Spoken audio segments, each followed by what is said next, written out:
In the last section, we introduced the concept of positive discipline, as well as some of its strengths.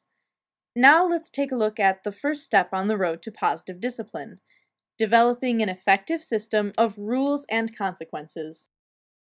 To begin developing effective rules and consequences, you must first use thoughtful reflection and careful consideration to define your ideal classroom. How do you want it to look? Think about your children. How do you expect them to act? Because it's impossible to work on everything equally, it's also essential to think about what is important to you and then prioritize your wants. For instance, in your classroom, you may want every toy returned to its specific location every time it is used. But in someone else's classroom, he or she may decide that this is not a priority. That child care professional may simply want the toys put away in general areas. Once your rules are in place, this prioritizing will help you pick your battles. Again, focusing on everything is just not realistic, and it will create enormous amounts of stress in your life. What's more, children can't effectively focus on that many things either. It's just too confusing for them, and that can lead to misbehavior. In addition, prioritizing demonstrates for children the idea that not everything is evenly weighted. In life, some things are just more important than others, and consequently, they should receive more attention. When it comes to the other things, the little things, we need to show the children entrusted to our care how to let those things go. Otherwise, life becomes much too chaotic, and we end up feeling pulled and stretched in too many directions. Once you have thoughtfully considered your classroom and how you would like it to function, the next step is to create your classroom rules and guidelines. Make sure these are clear, concrete, and simple in nature, and state them in positive terms whenever possible. For instance, instead of saying, "There is no yelling in the classroom," your rule might be, "We use inside voices when we are inside." It also helps if you can explain why the rule is in place. Children are very curious creatures, and when we, as adults, can quench that curiosity, they tend to follow the rules more effectively. It is also important to use age-appropriate vocabulary when stating your rules. In order for rules to be effective, the children must understand them, and the first step in that process is to phrase them in such a way that they can comprehend them. The rules themselves also need to be simple and age-appropriate. Remember, you are dealing with young people. That means things need to be very clear and to the point, so they can understand. A rule that contains many exceptions and variations is just too hard for them to follow. It's important to also clearly define the consequences of breaking each rule.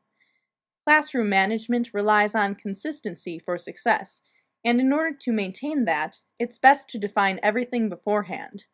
Besides, coming up with a consequence at the moment a rule has been broken, a potentially stressful time, is not advisable.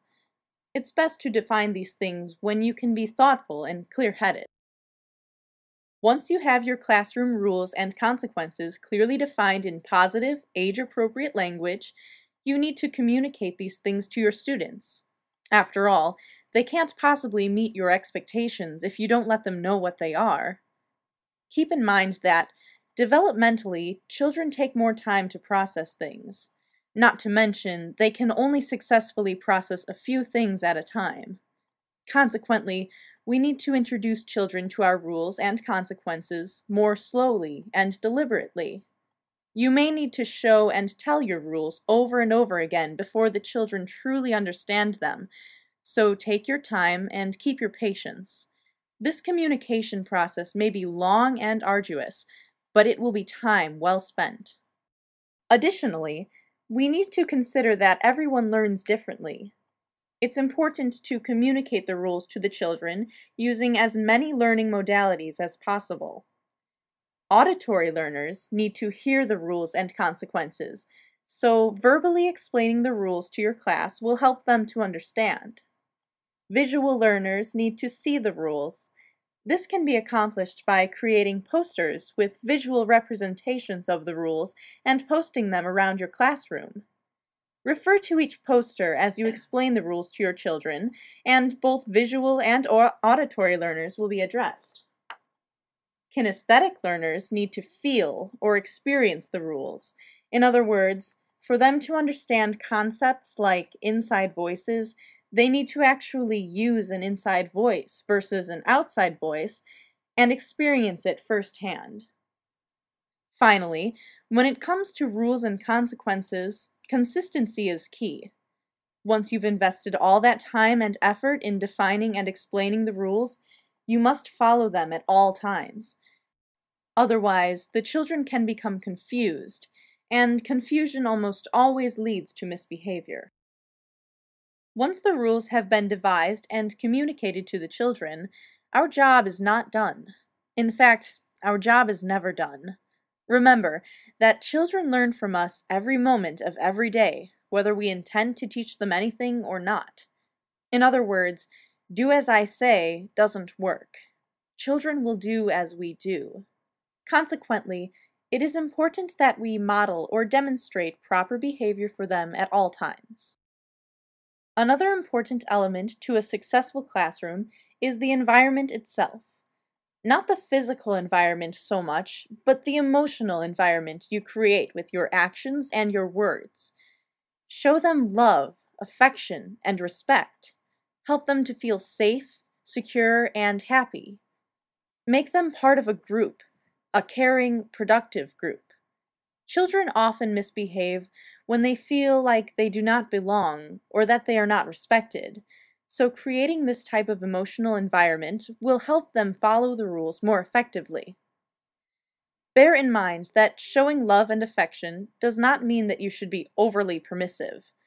Having clearly defined rules and consequences in place doesn't mean that you don't care. Quite the contrary.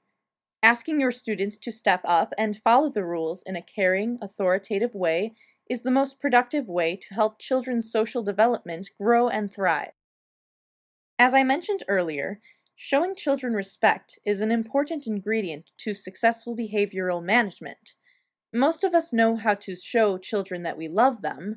For many of us, it's instinctual. It's just part of who we are. But respect and love are two different things. Many children will admit that they feel loved, but not respected. So how do we show children that we respect them? The easiest way is to listen to them, to communicate with them as equals. When you speak to them, get down to their level, look them in the eye when they speak to you, empathize with them, and help them verbalize their feelings when they can't seem to find the right words. Successful communications is a two-way process, and children who do not feel like they are being listened to will tend to act out to get attention. Listening and responding to children when they voice their frustrations with rules will also help alleviate problems. As we all know, we don't follow rules because they are fun. We follow rules because they make life more pleasant in the long run. In order to teach children this concept, we need to let them voice their frustrations, show empathy and respect for them, and then help them to see the larger picture. In other words, the reasons why we should choose to follow the rules. An important tool in any child care expert's behavioral tool belt is praise. Catch your children doing the right thing and sincerely reward them for it. Almost every child will respond to praise in a positive way. They like to hear their names mentioned for good things, and when we recognize them for the good stuff, they will not need to find alternate ways to get our attention. This is especially important for children who are struggling with behavior. It may be more difficult to find something they are doing right, but they are doing things right. Recognize them for those things whenever possible. When offering praise, try to be specific. Instead of saying, "Johnny is being such a good boy today," you should state exactly what Johnny is doing that is so good. Something like, "I like the way Johnny is using his inside voice today," or, "I like the way Johnny put away his toys today."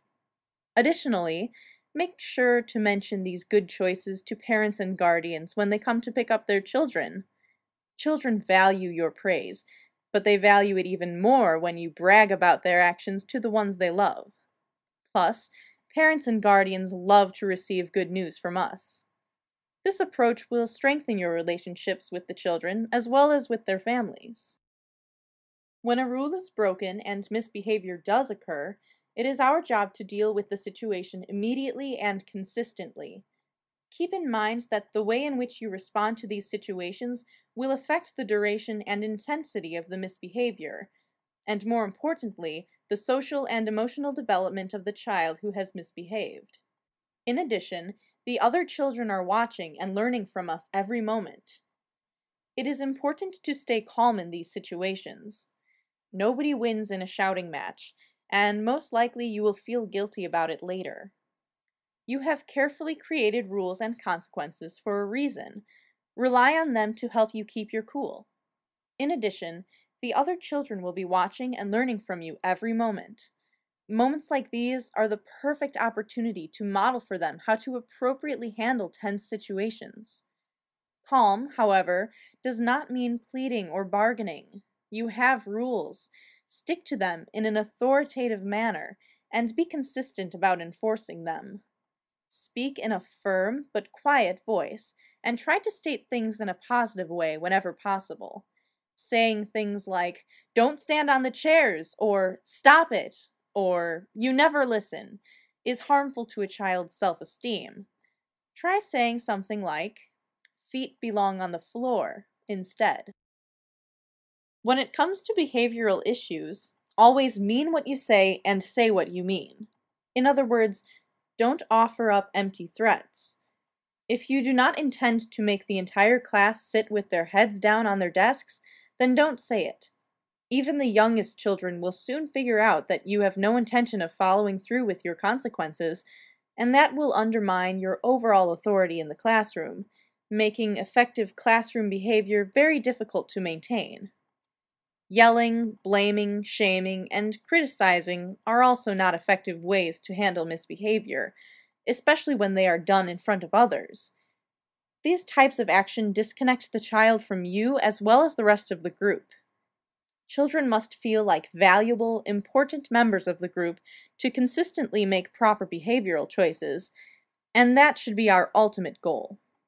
Besides, these negative disciplinary methods are focused on anger instead of on helping the children understand their mistakes. So instead of learning and correcting their actions the next time, they may have the urge to retaliate. Keep in mind that everyone is human. We will all make mistakes, the children as well as ourselves. Our goal should be to better ourselves. Put carefully created rules and consequences in place. Follow those rules consistently. Use positive ways to enforce them, and when we make a mistake, own up to it and make whatever changes are needed to do things better the next time. This will not only make our lives easier, but it will show the children in our care how real people deal with the problems in the real world.